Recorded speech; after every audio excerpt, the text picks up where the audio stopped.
ಹತ್ಕೂರಿಂದ ಬೆಳಗುವಾಡಿಗೆ ಹೋಗ್ತಕ್ಕಂಥ ರಸ್ತೆ ಬಹಳ ದಿವಸಗಳ ಬೇಡಿಕೆ, ಈ ಭಾಗದ ಜನಗಳ ಬೇಡಿಕೆ ಈ ರಸ್ತೆ ಆಗಬೇಕು ಅಂತೇಳಿ.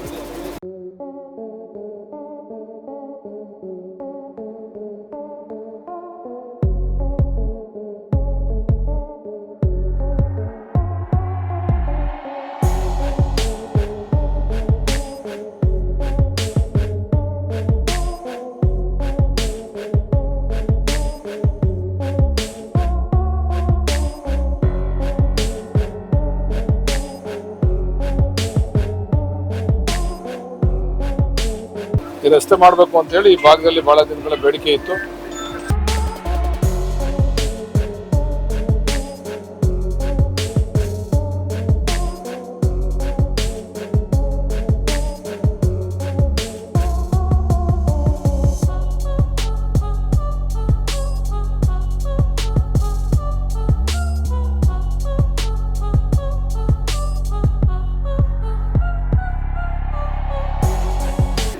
ಮೊನ್ನೆ ಡಿ.ಕೆ. ಸುರೇಶ್ ಅವರು ಇದ್ದಂಥ ಸಂದರ್ಭದಲ್ಲಿ ನಾನು ಒತ್ತಡ ಹಾಕಿ ಅವ್ರ ಮೇಲೆ ನೀರಾವರಿ ನಿಗಮದಿಂದ 3 ಕೋಟಿ ವೆಚ್ಚದಲ್ಲಿ 3 ಕಿಲೋಮೀಟರ್ ವ್ಯಾಪ್ತಿನ ಮಾಡಿಸಿದ್ದಾರೆ. 900 ಮೀಟರ್ ಇಲ್ಲಿ ಕಾಂಕ್ರೀಟ್ ರಸ್ತೆ ಆಗಿದೆ, ಎಲ್ಲೆಲ್ಲಿ ಮನೆಗಳಿದ್ದಾವೆ, ಬಾಕಿಯಂತೆ ಆಸ್ಫಾಲ್ಟಿಂಗ್ ಆಗ್ತಾ ಇದೆ.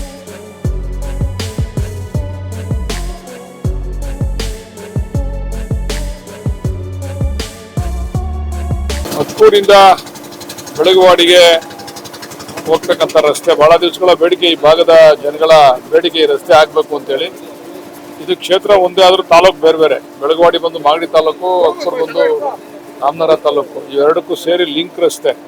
ಈ ರಸ್ತೆ ಮಾಡಬೇಕು ಅಂತೇಳಿ ಈ ಭಾಗದಲ್ಲಿ ಬಹಳ ದಿನಗಳ ಬೇಡಿಕೆ ಇತ್ತು. ಮೊನ್ನೆ ಡಿ.ಕೆ. ಸುರೇಶ್ ಅವರು ಇದ್ದಂಥ ಸಂದರ್ಭದಲ್ಲಿ ನಾನು ಒತ್ತಡ ಹಾಕಿ ಅವ್ರ ಮೇಲೆ ನೀರಾವರಿ ನಿಗಮದಿಂದ 3 ಕೋಟಿ ವೆಚ್ಚದಲ್ಲಿ 3 ಕಿಲೋಮೀಟರ್ ವ್ಯಾಪ್ತಿನ ಮಾಡಿಸಿದ್ದಾರೆ. 900 ಮೀಟರ್ ಇಲ್ಲಿ ಕಾಂಕ್ರೀಟ್ ರಸ್ತೆ ಆಗಿದೆ, ಎಲ್ಲೆಲ್ಲಿ ಮನೆಗಳಿದ್ದಾವೆ, ಬಾಕಿಯಂತೆ ಆಸ್ಫಾಲ್ಟಿಂಗ್ ಆಗ್ತಾ ಇದೆ. ಇನ್ನೂ ಹೆಚ್ಚು ಹಕ್ಕೂರು ಇನ್ನೂ ಹೆಚ್ಚು ಕಾಮಗಾರಿಗಳನ್ನ ಕೇಳಿದ್ದಾರೆ ನಮ್ಮ ಸ್ನೇಹಿತರುಗಳು, ಎಲ್ಲ ಮಾಡಿಕೊಡ್ತೀವಿ. ಇದು ಒಂಬೇಗೌಡನ ದೊಡ್ಡಿಯಿಂದ ಒಂದು ಕಲ್ದೇವನಹಳ್ಳಿಗೆ ಒಂದು ರಸ್ತೆ ಹೋಗ್ತದೆ, ಅದನ್ನು ಕೂಡ ಮಾಡಬೇಕು ಅಂತೇಳಿ ಒಂಬೇಗೌಡನ ದೊಡ್ಡಿಯವರ ಬೇಡಿಕೆ ಇದೆ. ಅದನ್ನು ಕೂಡ ಇವಾಗ ಇನ್ನೊಂದು 1 ತಿಂಗಳು ಅಥವಾ 2 ತಿಂಗಳಲ್ಲಿ ಅದನ್ನು ಕೂಡ ಸೇರಿಸಿ ಕೆಲಸ ಮಾಡ್ತಕ್ಕಂಥ ಕೆಲಸ ಸಮಾಧಾನ ಇದೆ. ಈಗ ನನ್ನ ಕ್ಷೇತ್ರಕ್ಕೆ ಒಂದು ಹೊಸ ಹಾಸ್ಪಿಟ್ಲ್ ಕಟ್ಟಲಿಕ್ಕೆ ಇರ್ತಕ್ಕಂಥ ಹಾಸ್ಪಿಟ್ಲ್, ಮಾಗಡಿ ಪಟ್ಟಣದ ಹಾಸ್ಪಿಟ್ಲ್ ಸರಿ ಇಲ್ಲ ಅಂತ ಹೊಸ ಹಾಸ್ಪಿಟ್ಲ್ ಕಟ್ಟಲಿಕ್ಕೆ 40 ಕೋಟಿ ಹಣ ಕೊಟ್ಟಿದ್ದಾರೆ. ಅದಲ್ಲದೆ ಇವತ್ತು ನಮ್ಮ ಹೊಸಪೇಟೆ ಸರ್ಕಲಿಂದ, ಮಾಗಡಿ ಪಟ್ಟಣದ ಹೊಸಪೇಟೆ ಸರ್ಕಲಿಂದ ಕನಕಪುರದವರೆಗೂ ಲಕ್ಷ್ಮೀಪುರದ ಮೇಲೆ ಒಂದು ಕೆ-ಶಿಪ್ ನಡಿನಲ್ಲಿ ಒಂದು ರಸ್ತೆನ ಕೂಡ ಇವಾಗ ಸ್ಯಾಂಕ್ಷನ್ ಕೊಟ್ಟು ಇನ್ನೇನು ಕೆಲವೇ ದಿವಸಗಳಲ್ಲಿ ಅದನ್ನು ಕೂಡ ಟೆಂಡರ್ ಕರೀತಕ್ಕಂಥದ್ದು. ಇದೊಂದು ಉಳ್ಕೊಂಡಿತ್ತು, ಎಲ್ಲ ಕಡೆ ರಸ್ತೆಗಳ ಅಭಿವೃದ್ಧಿ ಆಗ್ತಾ ಇದ್ದೋ, ಇದೊಂದು ರಸ್ತೆ ಆಗಿರಲಿಲ್ಲ. ನೀವು ನೋಡಿದ್ದೀರ, ನೀವು ಇದ್ರೊಳಗಡೆ ಎಲ್ಲಿ ಲಕ್ಷ್ಮೀಪುರದೊಳಗಡೆ ಓಡಾಡೋಕ್ಕಾಗಲ್ಲ, ಒಂದು ಬಸ್ ಬಂದರೆ ಇನ್ನೊಂದು ಬಸ್ ಹೋಗೋಕ್ಕಾಗಲ್ಲ.